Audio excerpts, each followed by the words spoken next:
poursuivons notre série de vidéos sur les lieux bibliques qui nous permettent de penser l'éthique. Alors, la première vidéo, nous avons traité la question de la singularité du sujet. Dans la deuxième vidéo, j'ai traité la tension entre la loi et la grâce. Dans la troisième vidéo, à l'écoute à qu'est-ce qui est dit à notre temps. Et aujourd'hui, je voudrais essayer de réfléchir à partir de la question des repas, et notamment des repas dans l'Évangile, et je partirai pour cela de l'Évangile de Luc. L'Évangile de Luc est structuré par un certain nombre de repas. Alors, je vais essayer de les parcourir rapidement. Il y a d'abord le festin chez Lévi. L'histoire est la suivante.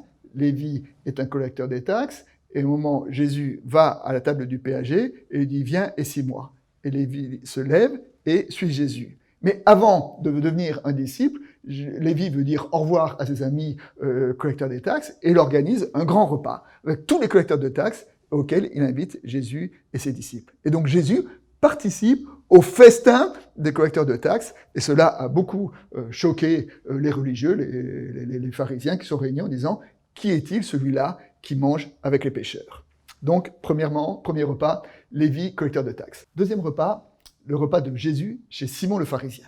Donc Simon était un pharisien, il invite Jésus à sa table. Et au cours de ce repas, il y a une femme dont on dit que c'est une femme de mauvaise vie qui arrive et qui baigne les pieds de Jésus de ses larmes, il répand un parfum sur les pieds de Jésus et ensuite les essuie avec ses cheveux. Un texte d'une certaine sensualité. Et le Simon le pharisien dit, mais enfin, si Jésus savait qui était cette femme, il n'accepterait pas qu'elle fasse cela. Et Jésus lui dit, parce qu'elle a beaucoup aimé, il lui sera beaucoup pardonné. Donc Jésus oppose la femme de mauvaise vie aux pharisiens vertueux. Troisième repas qu'on trouve dans l'évangile de Luc, le repas chez Marthe et Marie. Jésus est invité chez les deux sœurs, une prépare le repas, l'autre écoute Jésus. Marthe qui prépare le repas, va voir Jésus en lui disant « Est-ce que cela ne te dérange pas que ma sœur soit là à t'écouter au lieu de m'aider à préparer le repas ?» Et Jésus dit « Marie a choisi la bonne part. » Et en cela, Jésus élève Marie au statut de disciple, de celle qui écoute, et en cela, derrière ce repas, il y a une façon de valoriser le rôle de la femme de l'Évangile.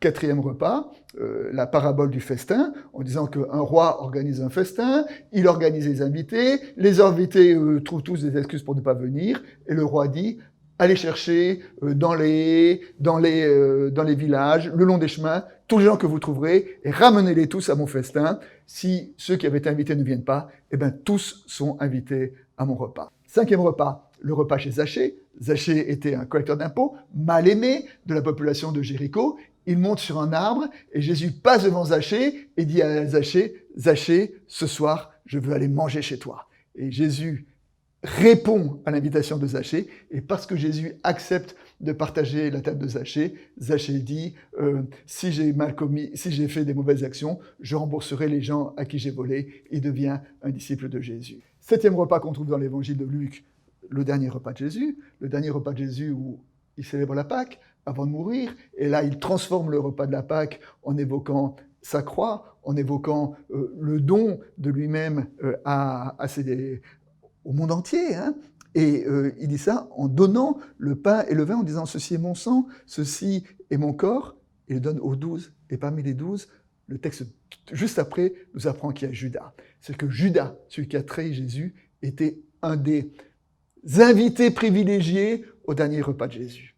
Et puis, dernier repas de l'évangile de Luc, le repas d'Emmaüs, lorsque des pèlerins rencontrent Jésus ressuscité, ne le reconnaissent pas, ils cheminent, Jésus leur parle, mais ils ne le reconnaissent toujours pas, et le soir ils sont à table, et c'est au moment où Jésus rompt le pain que tout à coup, ça leur rappelle tous les repas qui étaient avant, et tout à coup, qu'ils reconnaissent Jésus.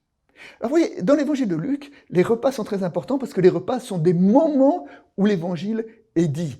Il n'est pas dit comme étant un enseignement théorique, mais il est dit comme étant un enseignement mis en pratique. Et c'est au cours des repas de l'évangile de Luc que notamment les marginaux, les péagers, les femmes de mauvaise vie, les femmes, les gens mal vus, même Judas, sont haussés et ont de l'importance. Et donc l'évangile se dit, là, voilà, par la vie et non pas par un enseignement.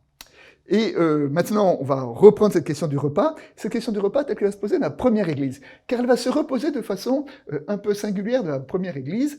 Et dans les églises de Paul, il y avait au sein de l'Église des gens qui étaient issus du judaïsme et des gens qui étaient issus du monde non juif. Alors la question qui se pose, c'est quand il y a une église comme ça ouverte, avec des gens de diverses origines qui sont ensemble, comment fait-on dans les repas de paroisse, hein?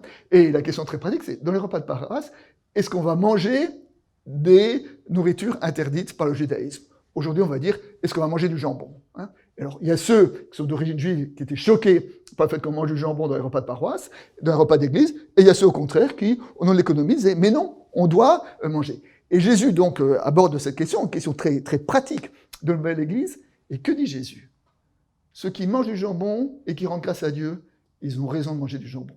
Ceux qui ne mangent pas du jambon et qui rendent grâce à Dieu, ils ont raison de ne pas manger du jambon. Le jambon, c'était bien de sacrifier aux idoles, hein, mais pour bien entendre. C'est-à-dire que ce que dit Paul, c'est que ce qui est important, ça n'est pas ce qu'on fait, mais que ce qu'on fait, on puisse le faire en pleine conscience. Que ce qu'on fait, on puisse le faire en rendant grâce à Dieu. Et que l'Église donc soit une réunion de personnes qui peuvent avoir des opinions différentes. Et ce qui est important, c'est que chacun puisse penser honnêtement et défendre ce qu'il a selon sa conscience. Et aujourd'hui, nous pouvons facilement actualiser ce thème en disant l'Église est diverse et dans l'Église, il y a des gens qui sont plus ouverts et des gens qui sont plus réservés par rapport aux nouvelles lois et nouvellement aux lois d'éthique. Et ben, ce que Paul dirait à notre temps en disant il y a des gens qui pensent ceci, il y a des gens qui pensent cela. Accueillez-vous les uns les autres à partir du moment où tous vous pouvez rendre grâce à Dieu pour ce qui est votre position singulière.